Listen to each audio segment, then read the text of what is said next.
At this point, if you have been caught in the story of why I left my marriage, you would be ready for everything that happens now as we get into the meat of the matter. So, I am now unemployed and I have gone home back to a situation that I could have never imagined how awful it would be, nor could I have imagined how it would play out. So, picture this: being married at this point 3 months to a tradesman who is yet to get his first job and having no money. And you would think, no, let me correct myself. I would think that if I am the spouse of an individual who is providing for every aspect of life, rent, food, transportation, everything, and I'm pretty much at home, I'm going to take care of the house. I'm probably going to start dinner, or at least do some prep, at least take some meat out of the freezer. Oh, but that, my friends, would have been asking way too much from the goodly gentleman to whom I was exposed. So the conflict had begun earlier and it now intensified. So here I am heading towards April and talking divorce. April of the first year of marriage. And I was ready to go. I was done. I was so done. And if it could get worse, I found myself to be with child. Oh my God. Now, can you tell me, what's the worst thing that can happen to a woman back in the 90s without a job, without any prospects of employment? Because in the 90s, if you were pregnant, you were not able to be employed. You had to be working, 6 months before you got pregnant to get maternity benefits. And I think, I could be wrong, but I'm almost sure they inquired of your status, whether you were pregnant or not, before you got this job. So here I am with child and the possibility of employment until delivery is next to none. There was never YouTube. There was no YouTube. I could not come on and make a video with the intent of earning. I could do private classes, but the area in which I lived, nobody's going to pay for them. So I was stuck. And then the worst part of the whole thing was I had made a commitment to myself that I did not want to provide or produce a single parent household for my unborn child, because I grew up in one and it was a terror. So here I was stuck, very, very stuck. And I'm not going to go through the 20 odd years of my stuckment. I'm going to hurry this along. And I am going to skip to the part. I just thought of that song. Let's skip to the good part. There's not really any. But you make it work. That's really what I'm saying. Why did I leave the marriage then? I was compensating. I compensated on everything. I'll just highlight a few things. Money was the issue. Money. And they will tell you that money is the major reason why marriages break up. But money, when there's not enough, is totally different from money when there is no attempt to provide. Now, don't get me wrong. When I got married, I was financially able. I had enough savings to last for 6 months if I was unemployed. But when it starts to feed too, everything changes. When it starts to cover expenses that should not be covered from savings every single month, it gets bad. And now with a pregnancy into where the nutritional value for the expectant mother is critical and the doctor's visits are pricey and the instructions to do this on a regular basis to make sure that the child is growing properly, yeah, it becomes a bit much. And of course, me being me, if I'm doing anything, I'm going to do it well. So if I'm bearing a child, I'm going to bear a child well. If they say, make sure you do this so the hands grow well, I'm going to do it. If they say, do this because the heart of the child needs to be nourished, I'm going to do it. So I did all of that. Never missed a checkup, and the bills are racking up, and the goodly husband is acting as though he's going through shock. And I'll continue just along that vein just for one other comment, that here it was during delivery, difficult pregnancy, high blood pressure, potential of losing the unborn child, and the husband is MIA, missing in action. Thank God for my dear doctor, Dr. Wolf. He deserves honorable mention.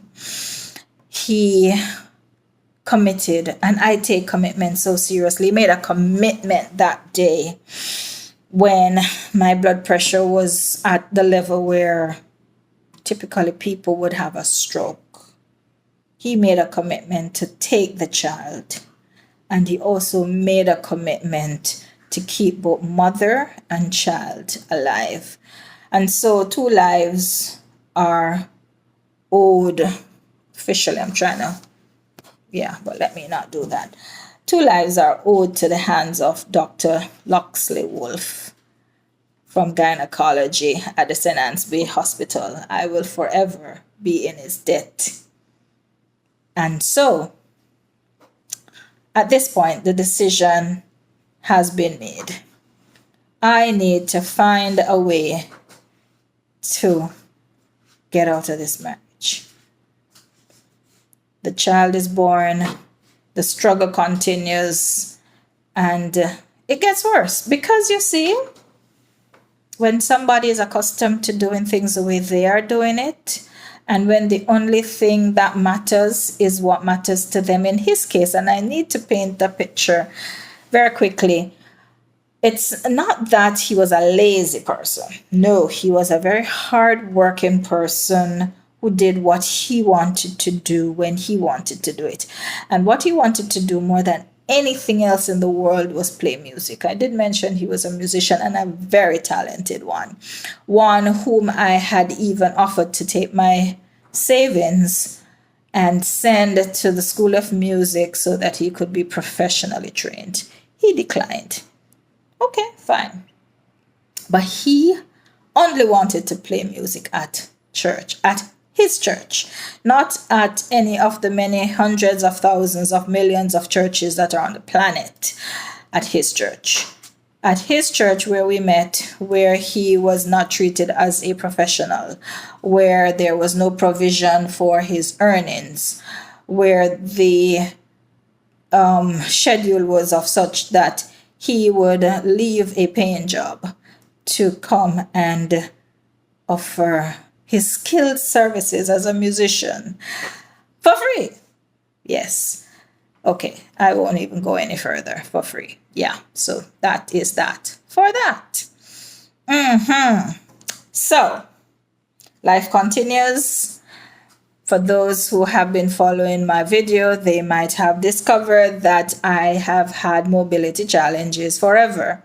And as my orthopedic surgeon did mention, if it wasn't corrected when it should have been, it's going to get worse. And that's probably a video for another day, because by then it had gotten worse. So now I cannot move freely as a Spanish translator working with several companies out of Europe, I can no longer move around and be a Spanish and Portuguese tour guide.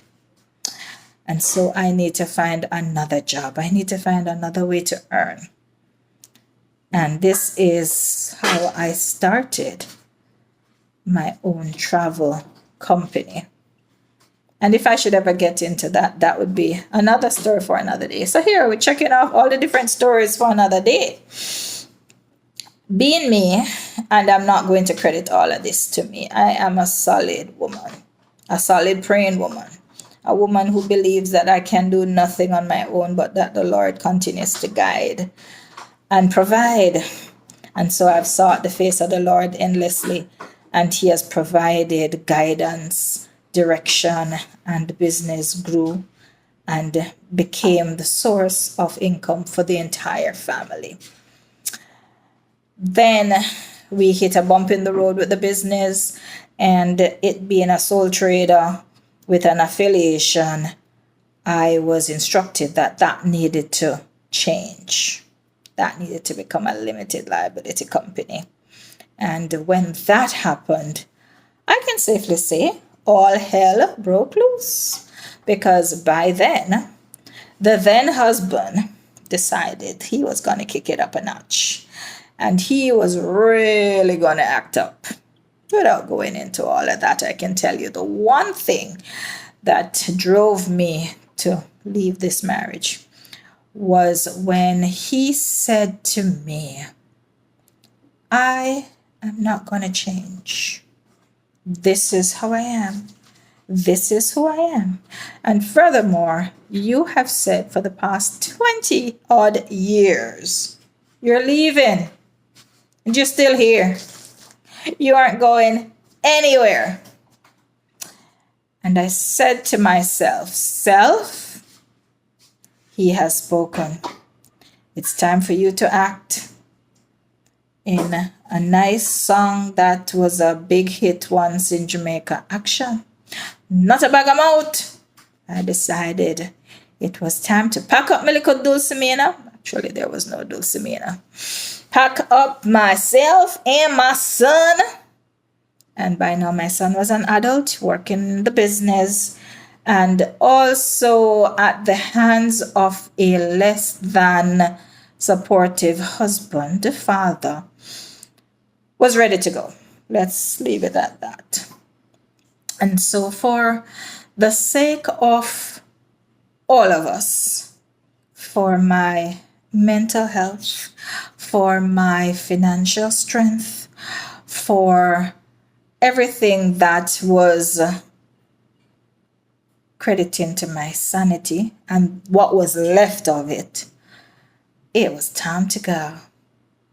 And so with that, ladies and gentlemen, I knew that dangerous things would happen. Dangerous. Had I chosen to stay. I didn't want to be a statistic in no way, shape, or form. And so that is why I left my marriage. Well, we did it. I got through it. And there's so much more coming. Next, I will tell you why I left my job. Oh my goodness. But until then, Sherry has a lot to say. Ciao for now.